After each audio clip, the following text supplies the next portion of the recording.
네, 안녕하세요. 영수입니다. 오늘은 러닝 Q&A 시간입니다. 오늘도 여러분들이 궁금해 하실 만한 내용 3가지 딱 가져와서 여러분들과 함께 저의 의견을 함께 한번 이야기해보는 시간이 될 것 같습니다. 자, 그러면 첫 번째 질문입니다. 아침 공복 러닝 vs 저녁 러닝 어떤 게 더 좋을까요? 에 대한 질문입니다. 사실 이거에 대한 뭐가 더 좋고 나쁨은 없고,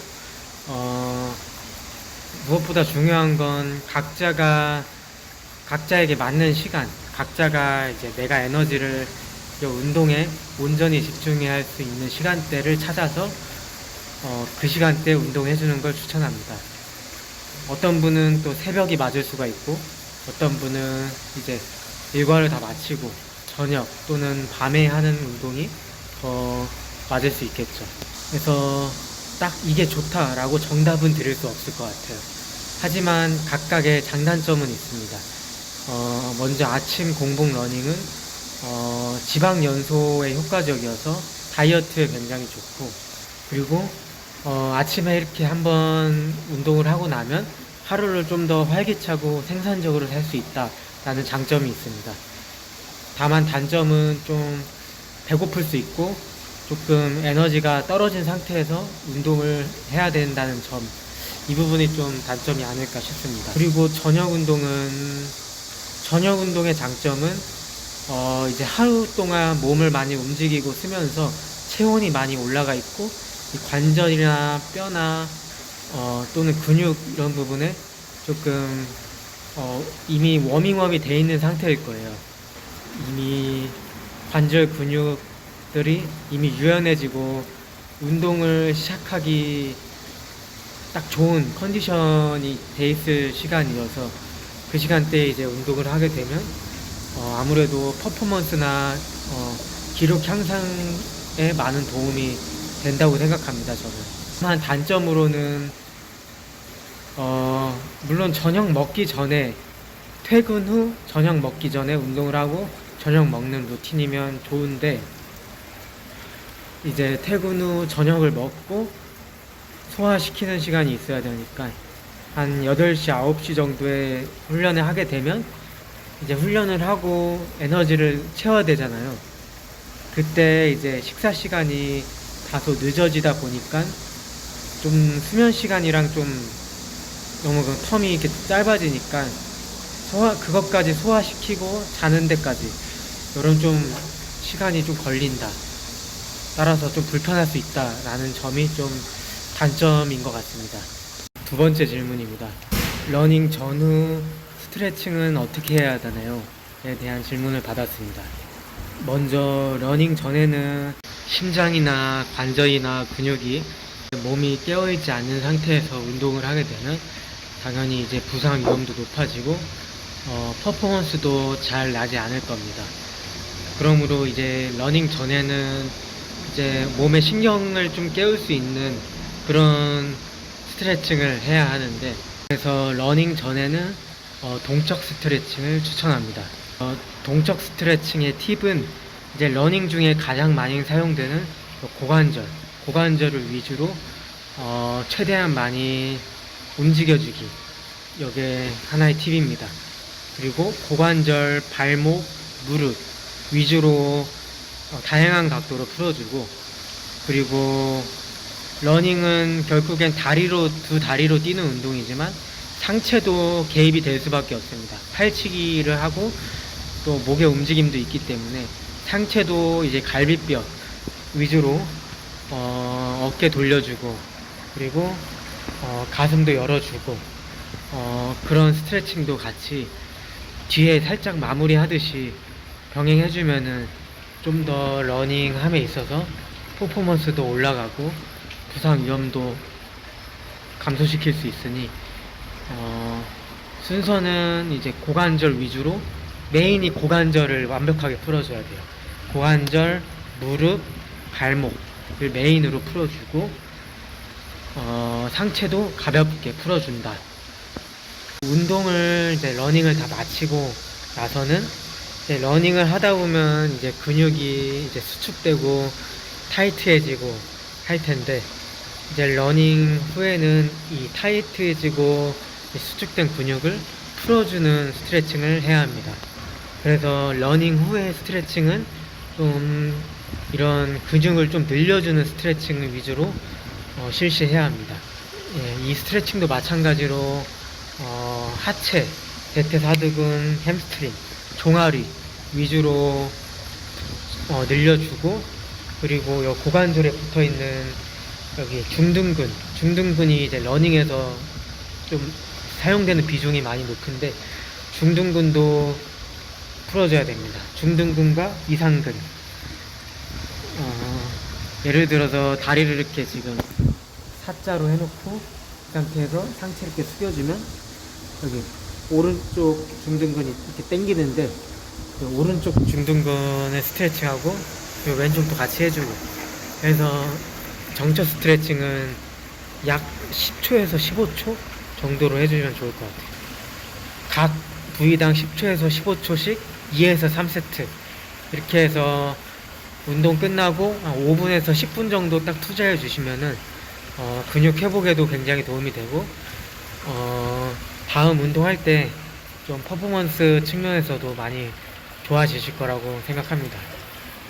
저 또한 이런 스트레칭을 많이 간과하곤 했었는데, 그 이후로 컨디션도 안 좋고 맨날 근육도 굳어 있고 이런 것들을 많이 경험하다 보니 스트레칭의 중요성을 제대로 깨닫고, 진짜 요즘 들어서 진짜 열심히 스트레칭 하고 있습니다. 그리고 뭐 운동 전후뿐만 아니라 자기 전에도 한 번씩 해주고 있어요. 자기 전에는 보통 정적 스트레칭을 또 하고 있습니다.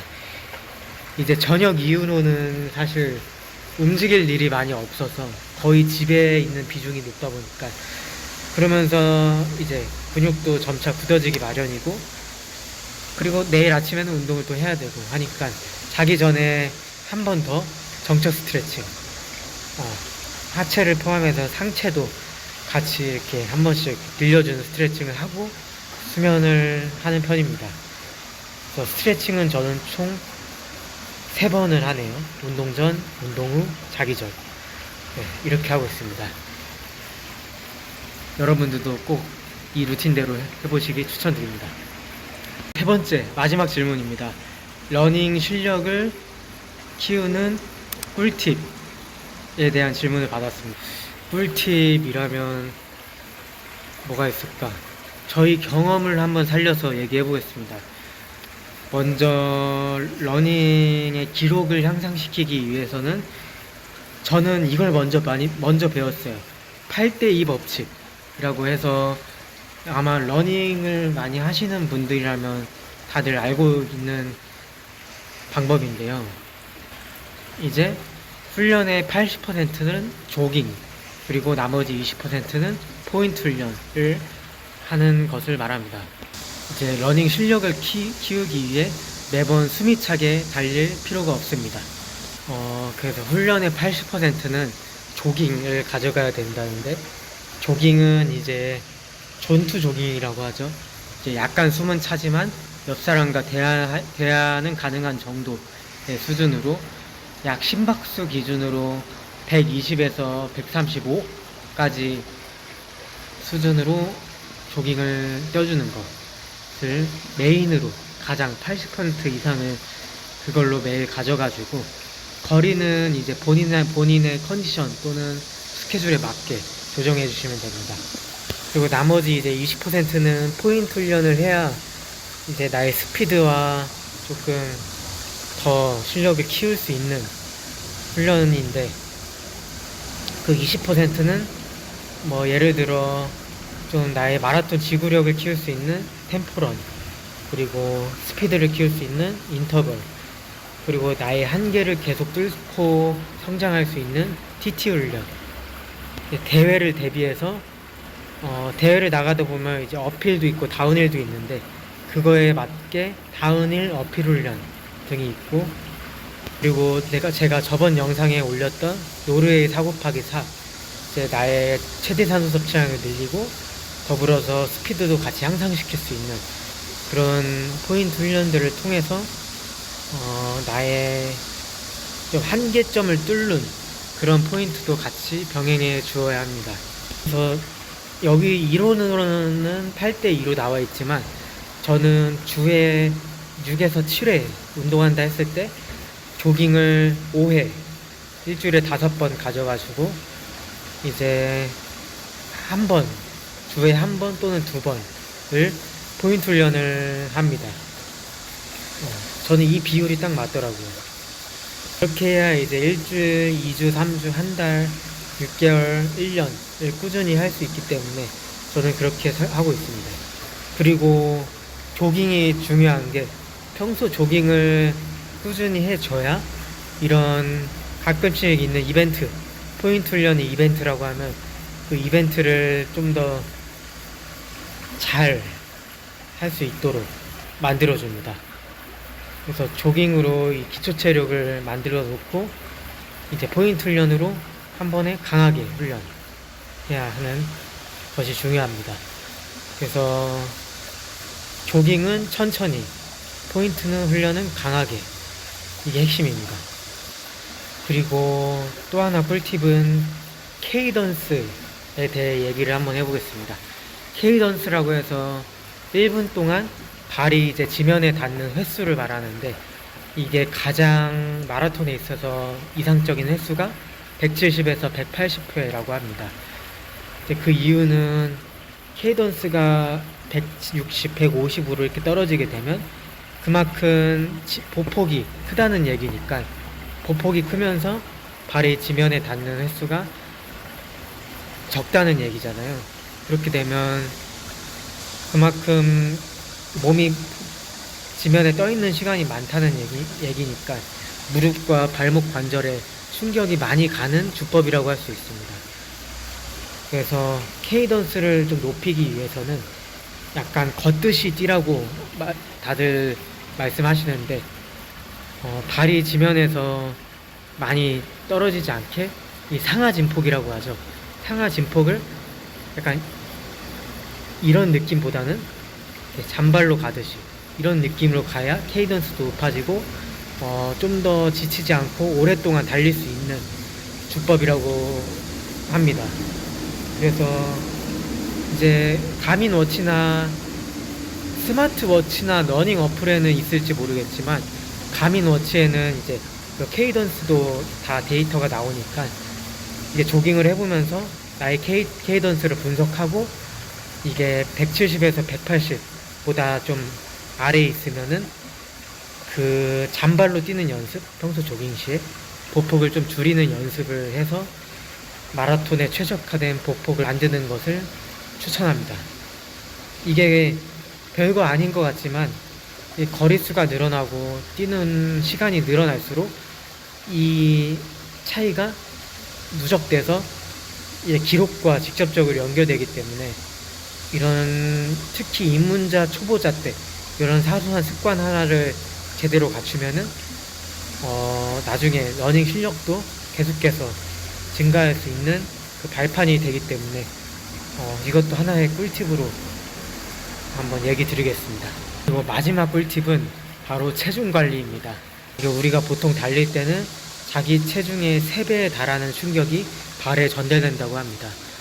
그러므로 체중이 가벼울수록 본인의 체중을 발이 견딜 수 있는 무게가 줄어들므로 그만큼 충격이 감소돼서 더 지속적으로 오랫동안 달릴 수 있는 그 토대가 딱 마련이 되니까, 조금 과체중이시거나 체중이 많이 나가시는 분들은 체중을 최대한 저체중으로 맞출 필요까지는 없고 어느 정도 적정 수준, 킥배몸이라고 하죠. 킥배몸 105에서 110 정도로 맞추는 게 이제 러닝을 할 때 이상적이라고 해서 그 수준에 맞게 본인 컨디션도 고려해서 그렇게 설정해 주시면 좋을 것 같습니다. 이렇게 오늘 Q&A 영상으로 한번 여러분들 찾아왔습니다. 오늘 했던 Q&A 내용이 여러분들께 조금이라도 도움이 됐으면 좋겠습니다. 언제까지나 저의 의견이고 정답은 없다는 거, 각자의 생각, 각자의 컨디션에 맞게 러닝을 하는 것이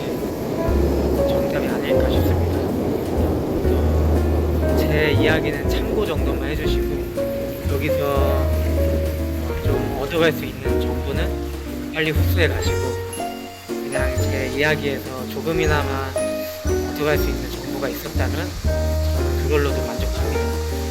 그러면 저는 오늘 여기서 마무리하고 다음에 더 재밌는 영상으로 돌아오겠습니다.